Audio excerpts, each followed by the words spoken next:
Here's your wrestling news for September 17th, 2021.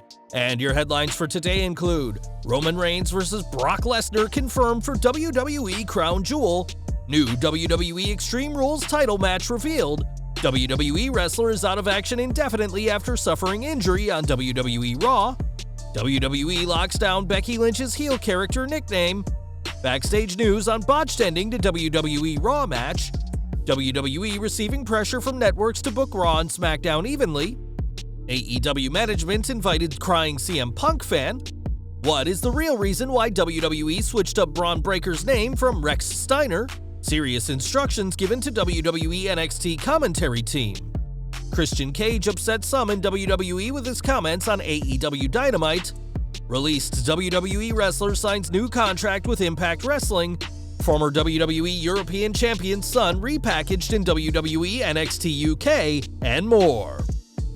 We are kicking off today with Brock Lesnar, who returned at SummerSlam to the shock of Universal Champion Roman Reigns. Lesnar also confronted Reigns during the Madison Square Garden SmackDown, and the Beast Incarnate will have his shot at the Tribal Chief next month. WWE have announced that Lesnar will face Reigns for the gold at Crown Jewel on October 21st in what's expected to be the main event of the show. This match had been expected for a long time, but this match confirms that the pair will face off once more, their first match since SummerSlam 2018. Crown Jewel will also see the finals of the King of the Ring and Queen's Crown tournaments, and with Lesnar vs. Reigns already announced, it's sure to be another stacked card in Saudi Arabia. Over to Extreme Rules now, as a huge title match has been added to the show's card. On social media, WWE confirmed the Usos will defend their SmackDown Tag Team Championships against the Street Profits on September 26th. In their last two encounters, the Usos have got themselves disqualified and retained the titles at the recent Super SmackDown in Madison Square Garden, but the Profits are hoping it's third time's the charm later this month. There's still no Raw Tag Team title match for the card, despite the belief amongst fans that RK Bro will defend against MVP and Bobby Lashley, but that match, originally planned for this week's Raw, isn't happening soon. Instead of having a tag team title shot this past Monday, Raw saw Bobby Lashley lose the WWE Championship to Big E and MVP take an RKO by Randy Orton. Last night, WWE sent out a status update saying that MVP had suffered a broken rib during the attack, and no period of time was given as to when he'll return to in-ring action. MVP is now out indefinitely in what's believed to be a storyline injury, and with his and Lashley's Raw Tag title match apparently off the table, things keep going from bad to worse for the Almighty and his manager. Since returning at SummerSlam, Becky Lynch has done all she can to get over her new heel character, including refusing to defend her title against Bianca Belair.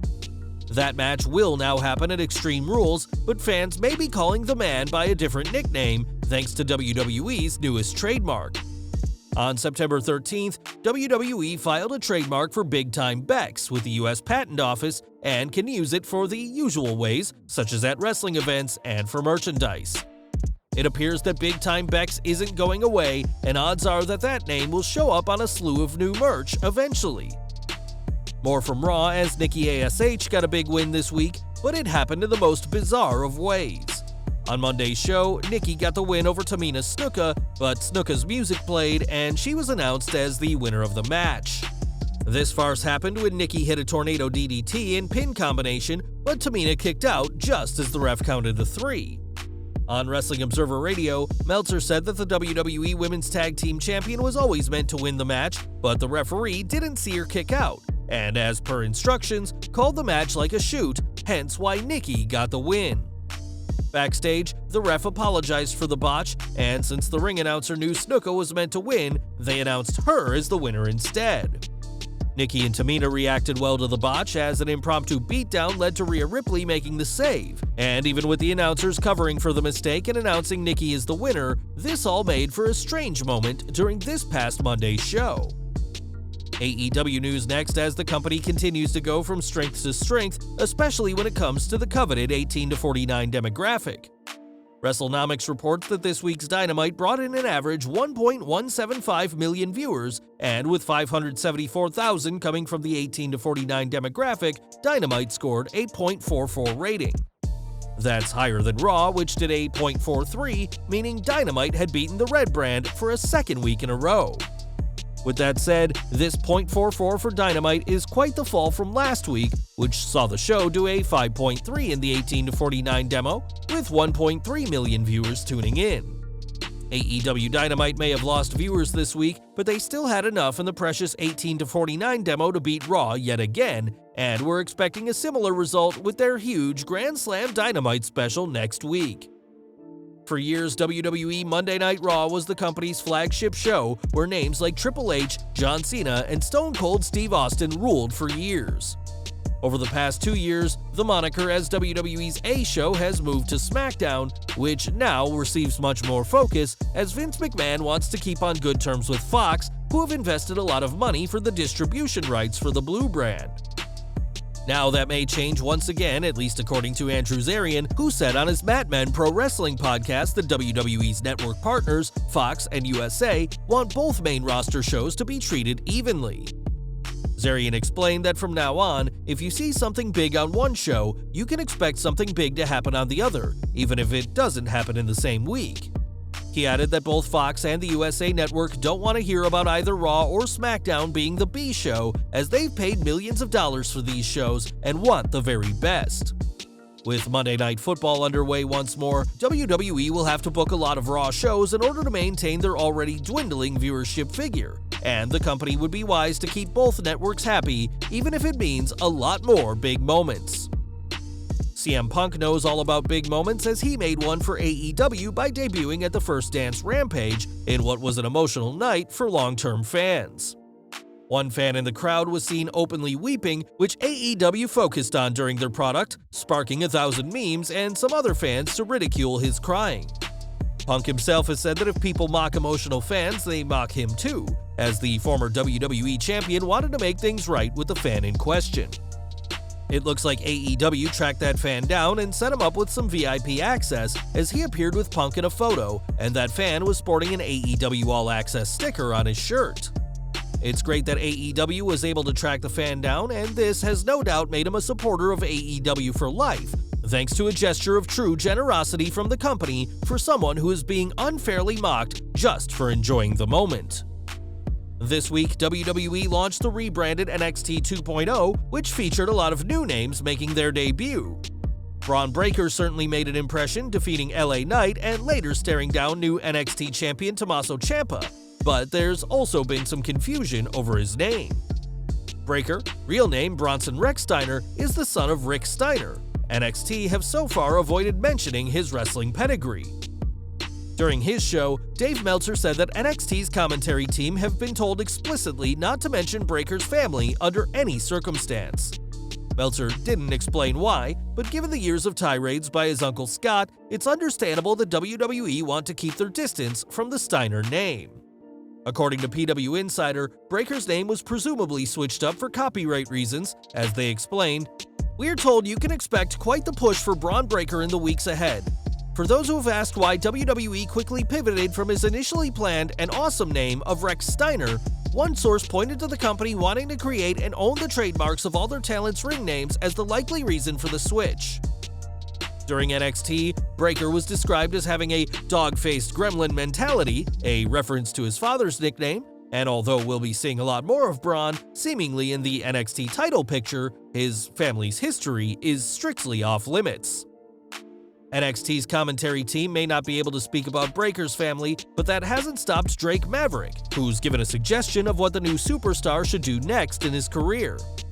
On Twitter, the former 24/7 champion said that Breakker will one day cut a promo about someone having a 33 1/3 chance of winning, and that everyone will rejoice. This is a reference to the infamous Scott Steiner promo from TNA, where he tried and failed to use math to explain why he'd win the triple threat between himself, Kurt Angle, and Samoa Joe at Sacrifice 2008. Steiner lost that match, but his legendary promo lives on, and we'll have to see if Breakker is more comprehensible than his uncle in NXT 2.0.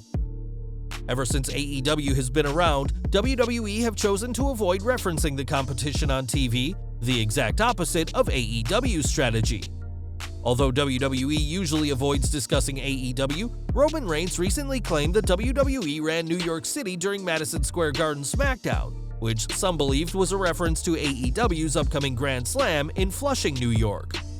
During Wrestling Observer Live, Bryan Alvarez said that many in WWE were pleased with the Tribal Chief's comments, but that feeling was short-lived. Someone in WWE texted me and they were all excited when Roman Reigns made that comment last week, and the comment that the Usos made, and they were so happy that they had taken the shot, and then on Dynamite, Christian took a shot at WWE and they were angry. I was like, bro, come on, it goes both ways. That's just what's gonna happen. For anyone that didn't watch this week's Dynamite, Christian Cage said that Adam Cole had been dragged away from developmental despite NXT being established as its own brand, and that the former NXT champion was used to losing, referencing the Wednesday Night Wars. The argument could be made that Reigns' comment wasn't in reference to AEW, but Cage was definitely mocking WWE's programming, becoming the latest AEW talent to take a jab at Vince McMahon's company. Odds are AEW will never stop with these little snipes at WWE, as it's been the company's MO since day one, especially since it angers some top names in McMahon's promotion. Impact Wrestling news next, as the company has a roster full of stars, and one of their veterans will be sticking around for even longer. PW Insider has announced that Rhino has signed a new deal with Impact for a yet-to-be-determined amount of time. Rhino is currently involved in an angle with Violent by Design and has been with Impact since July 2019 after his WWE release. At the time, WWE offered him a contract to stay, but it wasn't to the Man-Beast's liking, and now fans will see plenty more of him on Impact TV. More from AEW, as since winning the gold on the May 12th Dynamite, Miro has dominated AEW as its TNT champion, claiming to be God's favorite champion. In his reign, the former Rusev has dispatched of Darby Allin, Lance Archer, Evil Uno, and Eddie Kingston, but the champ may have now met his match. That's according to Dave Meltzer, who said on his show that AEW's plan is for Miro to take on Sammy Guevara, and the Bulgarian's match tonight with Fuego del Sol is how we arrive at this feud. Meltzer gave his own opinion on the title, saying he believes Guevara should be the one to dethrone Miro, and if anyone's going to topple God's favorite champion, it may indeed be the Spanish God of AEW. Back to WWE, and Bo Dallas was released this year after a lengthy run with the company, and the former NXT champion hasn't appeared anywhere else since. It's been nearly 2 years since Dallas's last televised match, but fans can see him again on YouTube, but not in the ring. On Twitter, the B-Team alum shared a photo of himself in the kitchen, promising that something is cooking, and fans should check out his YouTube channel from October 1st. Dallas's YouTube channel, which is under his real name Taylor Rotunda, has no videos yet, but will apparently have some starting next month. The former WWE superstar has said he's not done with pro wrestling, and while we don't know when he'll compete again, we'll all be able to see what the Bo is cooking next month. And we're ending with NXT UK, which has Bailey Matthews, the son of William Regal, on its roster, but he won't be using that name anymore. Now Matthews has been repackaged as Charlie Dempsey, and a teaser vignette advertised him as such during this week's NXT UK. And with WWE trademarking the name in mid-August, there's clearly plans for the son of William Regal. Well guys, that's our news for today. Please share your comments below. Also hit the like button, subscribe to our channel, and hit the bell icon to receive all notifications. And as always, thanks for watching.